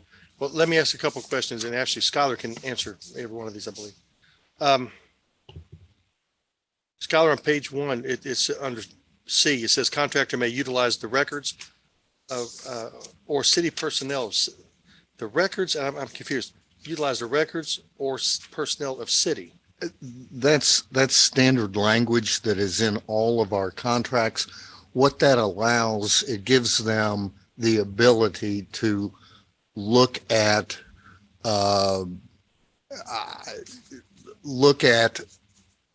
plans or site maps or other information that we might have. We put it in every single contract. What it does, it gives them access to our records Without open records request. without an open records request and things like that. So, yeah. Okay, Mhm. okay. Let's see, on page 2, two things. One, and actually part of my question is answered further back. I just wanted to make sure, I see where it talks about services of other subcontractors. I wanted to make sure that the city is additionally insured. I did see that further back. Yes. So that's taken care of. The other thing is on the retainage, what is the percent of retainage on these bills? Typically it's 10%. What is it in yours?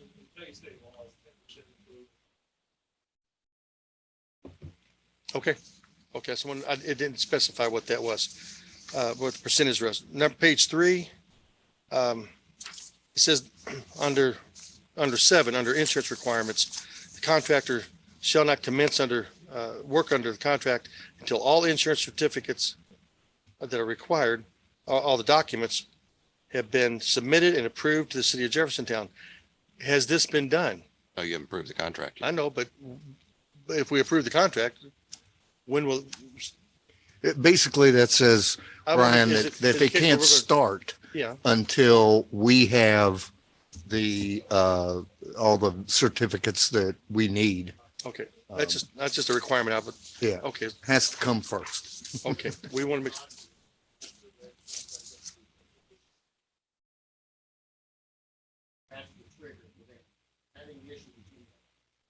you'll have the documents long before the pre-bid meeting the construction meeting, pre-bid construction. Okay.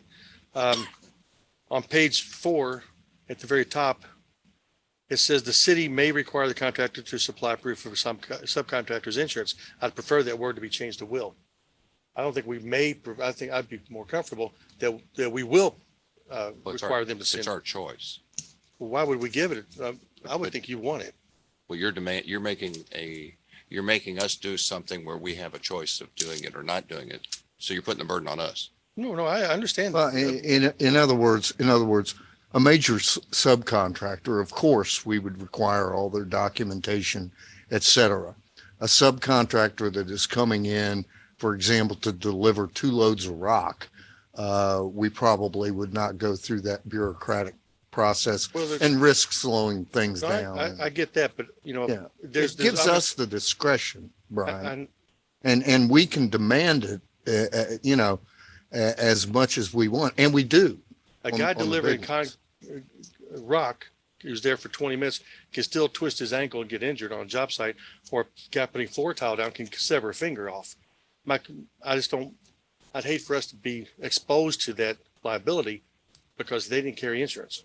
That's all. Would that be on the general contractor though? Yeah, it would be. And I mean, we certainly can, that's up to Matt and Bruce and all the generals to say, okay, we're going to require insurance of A, B, or C, but we also have the discretion when we realize it's not necessary. To your point, if a lumberyard's delivering a 2x4s, Mhm. I've never had anybody require the lumberyard to show us all their insurance before they deliver. No, but You do we're, that we're, on we're roofing? dealing with We're already You know, covered otherwise. 13 or $14 million worth of taxpayer money. That's one of my concerns. I just don't want a lawsuit that we're exposed. That's my main thing. Well, and in the contracting process, let me cut to the chase on that. We have structured this in such a way that the liabilities are basically not shifted to the city, absent some active negligence on the part of the city. Well, there's the one word used, but you're wanna- right. Negligence would be difficult You to wanna- prove for us. You want to go ahead? Yeah, just on the Go insurance ahead. requirement. So Go ahead we, and tell who you are and everything. oh, sorry, Ryan Miranda, owner of Miranda Construction. We're not allowed, or our insurance won't even allow us to pay subcontractors without their insurance in our files. So everyone who's on our job sites, any job site, has their certificate of insurance on file with us. So if at any point you all would like to see them, we already have it. So everyone we're using, we already have their insurance and certificates and lien. And we'll provide all the lien waivers and everything every month.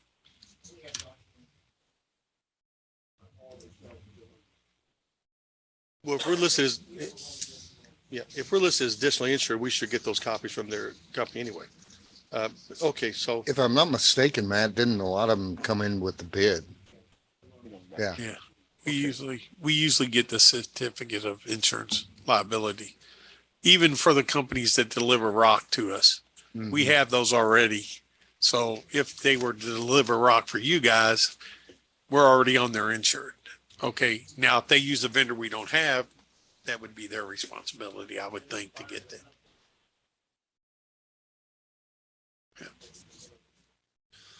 right, and that way we'd be informed if they dropped it, we'd be informed immediately.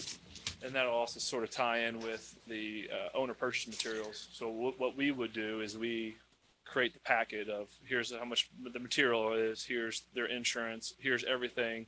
We put a cover letter, so to speak, on top of it, and then they sign the check. I'm glad you brought that material question up, because one of my concerns is where will the material be stored and secured? You'll be responsible for that. Yes. We're going to purchase it, but it looks like you're going to be responsible for securing it. Correct. So it's either going to be on the job site or in a secure warehouse with Next to the insurance. police station.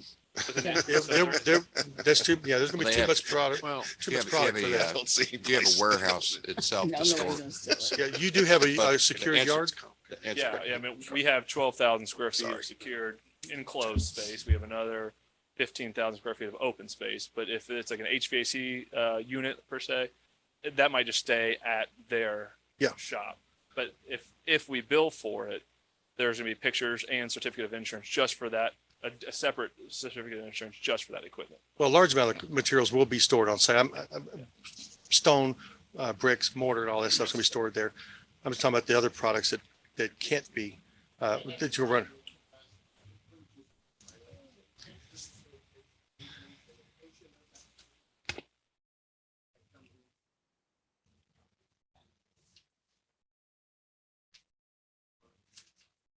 Okay, that's the last thing about the material then. So any theft of materials or damage to materials, you will not be billing us for that, correct? Unfortunately not. Okay. That's the main thing. But if anyone's stealing next door to the police station, Hey, I'm telling you, they take converters. So. Good luck with that. And also, with that documentation would come any manufacturer's warranties that are extended, for example, on an air conditioning unit or things Well, like since that. we're purchasing it, we'll get those warranties Right, directly. Exactly. at the end of the job, you'll get a whole packet of all the insurance, as well as some videos of how to use a lot of the equipment. So you'll have all of And what is your warranty on The building. your workmanship? that. 1 year. See, that's standard. Okay. I don't think there might have been some other, I don't know if the roof or anything. Regardless of what your subs are doing, it's 1 year. You'll pick all that up. Oh, absolutely. Okay. I mean, the roof sometimes, that giant spec book that he has there sometimes shows it. Well, if we have, 30 years on the roof. oh, you going with TPO then, single ply system? Okay. Well, then we want those what we don't want to do is sign off on a 1 year warranty on the project if there's another 29 years on the roof or an air conditioning or anything else. Yeah, yeah. So Okay, that- well, that- Scholar will work through all that with you then. Yeah.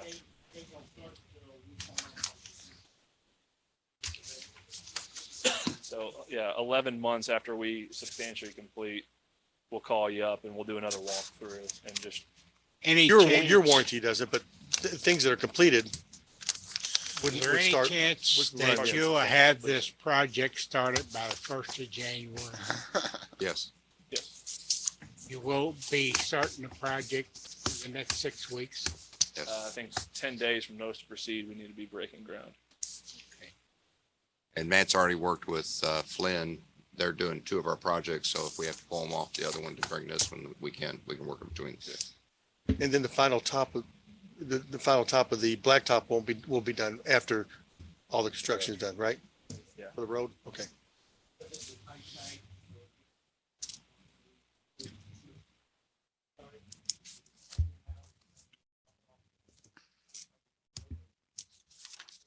I'm glad you brought that. One more thing that just occurred to me. Will you be responsible for keeping the road clean? Because you'll be driving trucks in and out with mud and stuff on them onto Taylorsville Road, which will cause a hazard. That's the grade on that. I don't want people, or we don't want people sliding on mud in their cars. Yeah, so So they'll hand, okay, then Matt will help oversee that, I guess. Okay. All cabinet will watch it. Yeah. I'll entertain a motion. So moved. Do we have a second? Second. By title only? Title only, sir. Any further discussion? Hearing none, all in favor, please say aye. Aye. Opposed, like sign. Abstain. One abstention and Should I- 7, should I no, vote? you can vote. You You're a can council vote. person. Hey, you're council. Right now. Skylar? Resolution number 722, Series 2022, a resolution authorizing the mayor to enter into a contract for construction of the police headquarters. That concludes first reading. You may entertain a motion to approve. So moved. Second. Second. All in favor, please say aye. Aye. Abstention? Yes. We have one abstention, 7 in favor. Committee reports. You guys are welcome to stay, but I'd rather you go get Flynn on the job and get working. Clock's ticking now, so yeah. Mother Nature is your enemy right now. Committee reports. Vince. Public Works has no report. Thank you. Mark. Nothing from economic development. Mayor, I did want to just say, it's unfortunate what happened in the election in your race, because you've been great to work with these 12 years. You would have been wonderful down in Louisville Metro. And so these next couple council meetings are going to be tough for me because you're the only mayor that I've worked with over the last 12 years. Carol, congratulations on winning the election. Ray, you've been a great council person for 14 years. We haven't always agreed, but hopefully, I know you said you're retired from politics, but maybe you'll reconsider that in a couple of years. Okay. And then Brian, I've really enjoyed working with you for the last 12 years too. I know you got on when I got on. For 2 more meetings. I know we got a couple more meetings, but it's fresh from the elections and stuff. And then congratulations to Pam and Allison and Trina for getting on. Frank, you did a great job out there campaigning too. So, and then congratulations to all the city council members who won re-election. So that's all. Thanks, Mark. Pam. I'll just follow up with a no report. Carol. I mimic Mark's words. This is a bittersweet victory for me. I'm very happy that I won, but I was very sad that you're leaving. And I was looking forward to you helping me and being down there, and we were working together. So it is a sad day for me. Congratulations to everybody else coming here. It's going to be a 3-ring circus for a while, and I need your phone number to stay on. Restricted phone number. I never thought of that. And I have nothing from safety tonight. Thank you. Ray. I echo those words. Congratulations to everyone who won, the new members joining the council. I have every confidence that you'll do well. I just got to speak to Carol tonight. We've played phone tag for a week, and congratulations officially. Thank you. Mayor, even though we've had our differences, I think I did support you For downtown. for downtown. I know you did. Thank you for that. That's all I have. Thank you, Ray. Brian. Mayor, Finance Committee has no official report. I would like to add to what everyone's saying here. But I'm going to start off with those new council members. Congratulations. And there's a couple house cleaning measures.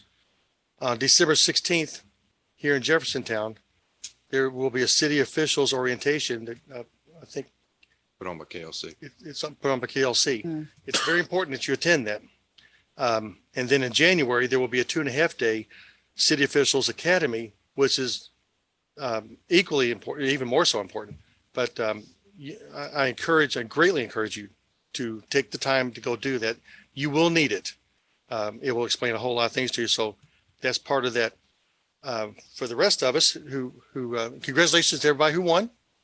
And for those of us who will be leaving at the end of December, I will say this, and now of the 3 of us leaving office, I lost in May. So I've had plenty of time to heal, but there's 2 members up here who are still wounded, and they are part of our community. And it's important that they heal and they will do so in time, but they are wounded. And I will say this about Ray, and I don't know if anybody's butted heads with Ray more than I have, but Ray Perkins made me a better councilman. I will admit that to everyone, because I knew that if I needed to argue points, I had to bone up on things. And I think, it was spirited at times, but democracy is supposed to be spirited. It's supposed to have spirited debate. That's why it's set up.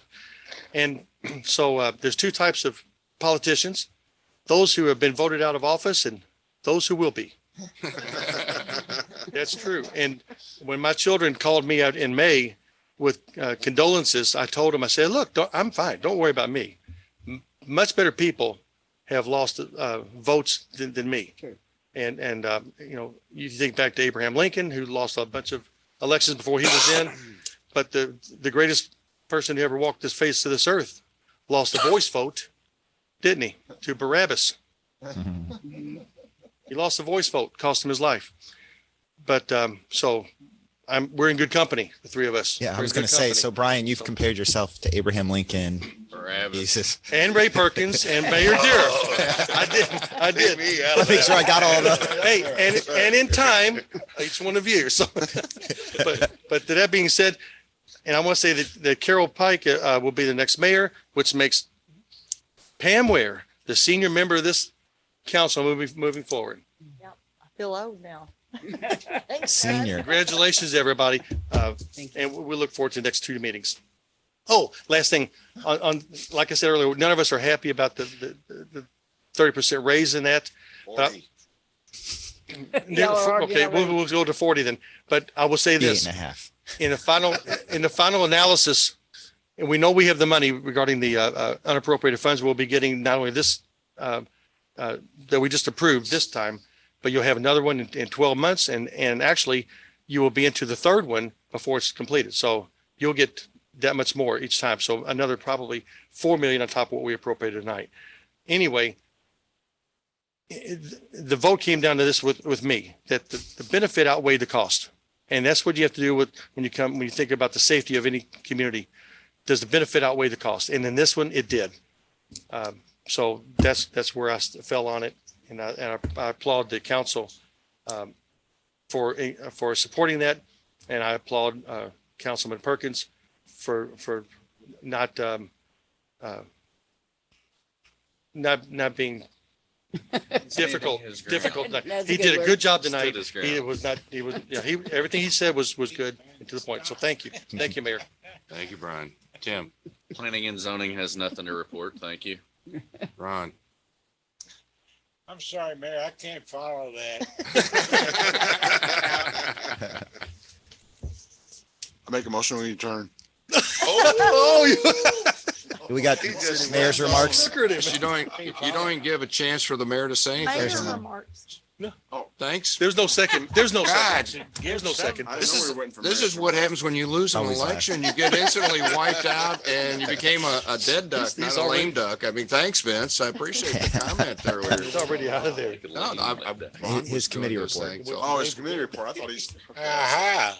So we'll let that motion die for lack of a second at Absolutely. this point in time. And just to let y'all know, I appreciate all the comments and condolences and remarks about not being the next mayor of Louisville. But as they say, God has a reason, and there may be something else on the horizon that's even better and more important and where I should be. So we look at it that way.